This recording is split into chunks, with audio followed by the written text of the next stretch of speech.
There's a very high chance the Fed cuts rates in June, and when that happens, millions of investors are going to do the same thing.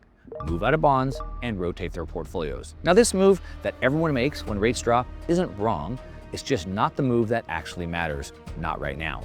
Because there's a 200-year-old mechanism that most people have never heard of that draws a very hard line between who builds wealth when rates drop and who falls further behind. Now, once you see this line, the conventional advice doesn't just look wrong, it looks like a trap. So in this video, I'm going to expose exactly what the mechanism is, why it matters right now, and how you can benefit from it. You ready? Let's go. All right, so we're gonna jump right in. We're gonna talk about the potential for rates to come down. Now, at this point, it's sort of like a foregone conclusion. Most of the people are already on that side of the trade, but what I'm gonna tell you today is that I think most of those people are misunderstanding what's going on and are taking the wrong move. But don't worry, we'll tell you what that right move is. Okay, but let's just take a look at this real quickly. So, of course, President Trump has been very outspoken. He wants rates down. He wants rates down really bad. He's been fighting against the Fed. He's been calling Jerome Powell all kinds of names from his first term, his second term, calling him things like too late. He wants rates down. Of course, Jerome Powell's on his way out. I'm catching you up. Of course, you already know this. We have a new Fed nominee, Kevin Warsh, and he is going to take over the Fed, and he is maybe going to do Trump's bidding. We're going to take a look at that. So what we can see here is that Kevin Warsh is nominated to come over and take over from Jerome Powell. Now, he's previously made statements aligning with Trump on interest rates, criticizing the Fed's hesitancy to cut rates. So he's already been critical of the Fed because they haven't cut rates as well. So we can see that he said their hesitancy to cut rates, I think, is actually quite a mark against them. So again, he thinks they should have cut rates. He's been critical like Trump has. Trump wants them cut down. And so, of course, Warsh is probably going to have to comply with that. We can see here it says that Trump has repeatedly said he wants the next Fed chair, Warsh, to deliver lower rates, and on January 30th, 2 days after his policy meeting, he announced he would nominate Warsh, a former Fed governor, to take his place. Trump wants him down.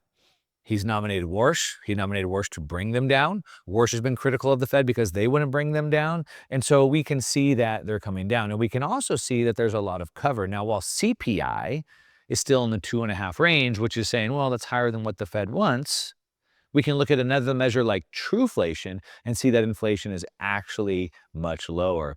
Tariffs have been deflationary. AI is coming on very quickly. That's deflationary. And the reason why I bring this up is this is all the cover the Fed needs in order to cut rates. And so a lot of people are looking at the wrong metrics and they're being caught off guard. Now, if we look at the data, this is the CME watch tool, and this shows us that after Warsh is elected, this shows a very high probability, above average chance that rates will be coming down.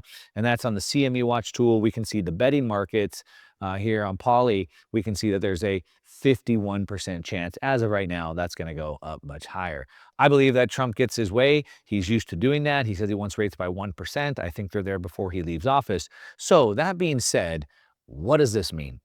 What does this mean to us as investors, as asset holders? What do we do with this information? Well, I want you to understand the mechanical movements behind this so you can understand this from a first principles level, and then we'll talk about how we build wealth. So the first thing we have to understand is what happens when rates come down?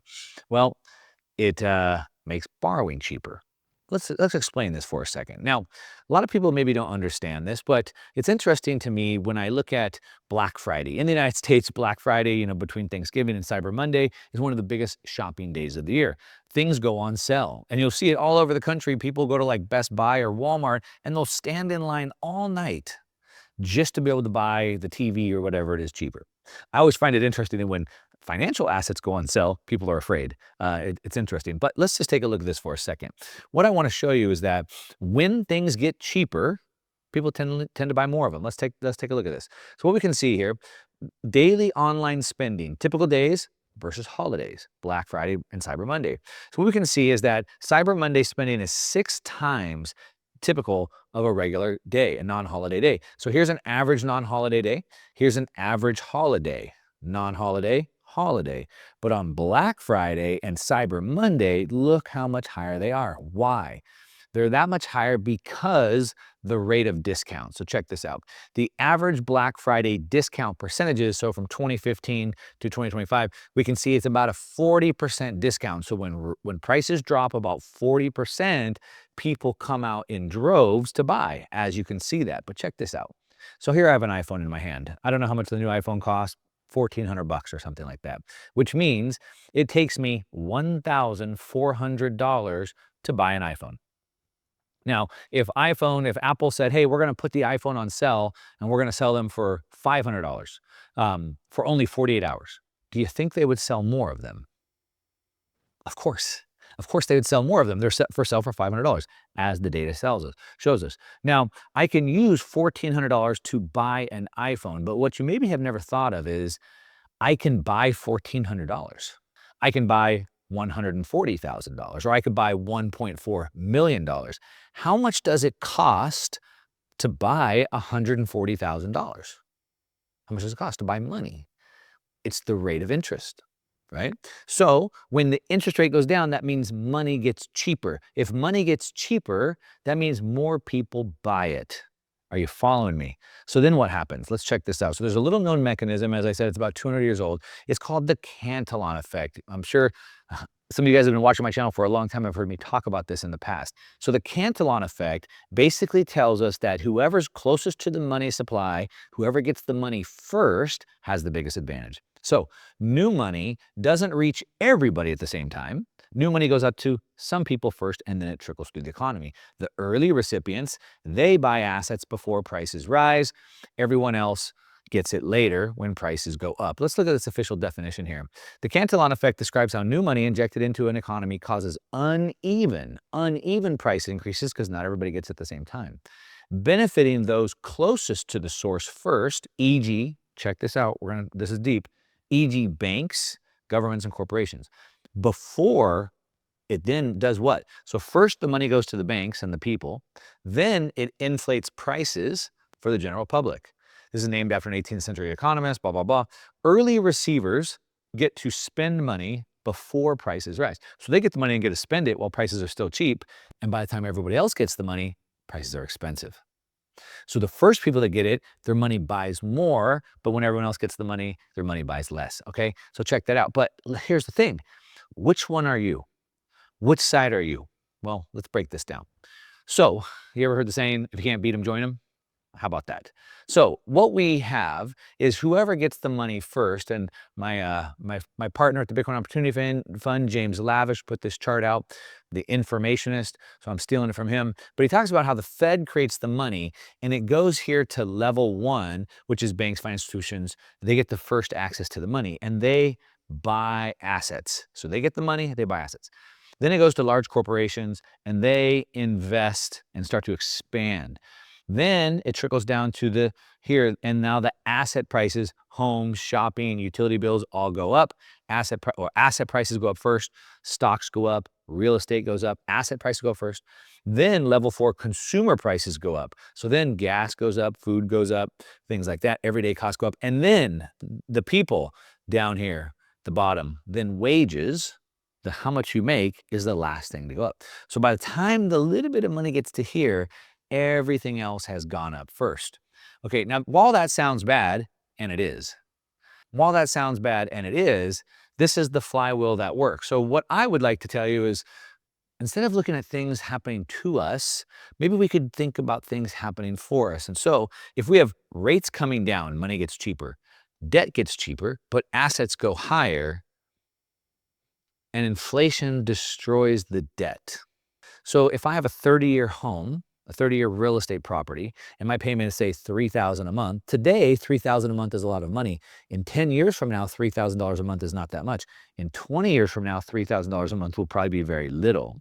And so what happens is the money gets cheap, assets go higher, inflation destroys debt. So the question I would ask you, the question I'd ask yourself is, why are you here?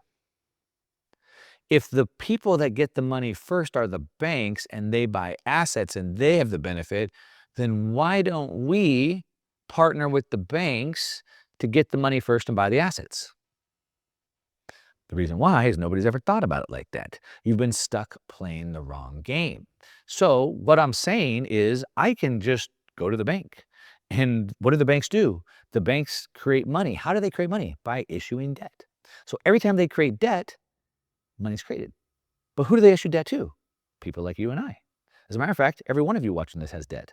The problem is most of you use debt for the wrong uses. You use debt on your credit card to buy the vacation. You use debt to go buy a car that's going to lose value. You use debt to buy a new wardrobe. You use debt to do whatever. And so for you, debt is very dangerous. And for you, you're like, oh my gosh, that sounds dangerous. What if I can't pay the debt? But what the wealthy do at the top of the Cantillon effect is they use the cheap money when it goes on sale to buy assets that go up in value. But what if they can't make the payment? What do you mean not make the payment? They have the asset. They didn't spend it on frivolous vacations and wardrobes. They bought the asset. So they have the money. Now, I know for most people, this seems completely foreign. But the fact is, whoever's closest to the money gets the first benefit. And who's closer to the money? The person that is there upon origination, when the debt gets issued. Now, I know that sounds dangerous. So let's talk about this for a second. As I said, number one, when I use debt for the asset, then I have the money. But what if the tenants don't pay the payment? What if the market crashes and the valuation of the home goes down? What if all these bad things that could potentially happen? So what you're saying is there's potential risks. So what we can do is we can name each one of those, and then we can learn to mitigate on each one of those. How do we do that? We do that using what I call the 4 layers of liquidity. Now, cash, most people think money or cash or savings in the bank is liquidity. Now, money, cash, savings is liquidity, but liquidity is not cash. They're not the same thing. You hear me talk a lot about the macroeconomics environment. We talk about the global liquidity. And as the global liquidity goes up, then we see asset prices rising, right? Bitcoin is very sensitive to global liquidity. Now, global liquidity is not just global M2. It's not just the money in the world. It's the money, but it's also the credit and the ability to create more money, because money is created through debt issuance. So liquidity, cash is liquidity, liquidity is not cash. So it's the ability to get it. So for example, let me break this down. In layer 1, I want to make sure I have enough money to operate. So this is all my expenses. This is all my debt, my house payment, my mortgage payment, my car payment, my electricity bills, my food, all of that. I have rental properties, all those payments, I have credit, everything. How much does it cost me to operate? And then how many months should I have as a buffer? 3 months, 6 months, 9 months? However much you think makes it safe for you to operate. Then below that, what happens below that? Well, then I can have layer 2. Layer 2 is what I call my second layer of liquidity, or this is emergency money. This is not cash. This is not savings, because money in the account is like a melting ice cube. It's losing. So I want that in high yield. I want that earning yield. I want it earning 5%, 10%, 12%, but I need it in like a cash-like equivalent, meaning I can get the money in, say, 7 days. It's not money in my bank, but I could get the money within 7 days, and there's not much volatility, so it's always there when I need it. That'd be layer 2. Now, how much? So if we have, let's say, 1 to 3 months here I could have, say, 3 to 6 months, maybe to 12 months here. Then layer 3, this is where my assets are, but the assets are collateral. So for example, I have houses, I have apartment complexes, I have Bitcoin, I have things like that. Now in there, those assets are also collateral assets, meaning on the homes that are here, I could have home equity lines. I have businesses, I could have business credit lines. I have credit cards, I could borrow against my Bitcoin. I have assets that if I needed to get more money, I could pull against those assets. I don't do it if I don't need to, but that's my third line of defense. And so if some catastrophic thing happened where I couldn't make the payments, I have money here. And if for some reason it was so bad that this ran out and I couldn't afford it, well, then I default to this path. And if for some reason it's so bad that I couldn't even imagine that not only did I go through this, I went through this, now I have all of this. Then down here is my non-liquid stuff. So this is my private equity investments. This is my venture capital investments. This is land overseas. And so all of this is built to protect this. So what I'm saying is there's a way to engineer this. This is what banks do. Banks take in assets, they issue credit on top of those assets, and they make sure they have the liquidity to withstand the volatility. That's how the game is played. So really, when we look at this thing called the Cantillon effect, which again has been around for hundreds of years, we've known at this, most of us just take this victim approach. And we think, woe is me. The wealthy people, they have access to the money first, and so they get the proportional benefit, and I get at the very bottom, and my wages go up in price, they're expensive. But what we could do is say, well, shoot, they get access to the money first because they create the money, but they create it through debt issuance. And who do they issue the debt for? Oh, that's me. And, oh, yes, I use debt, but I'm using debt completely the wrong way.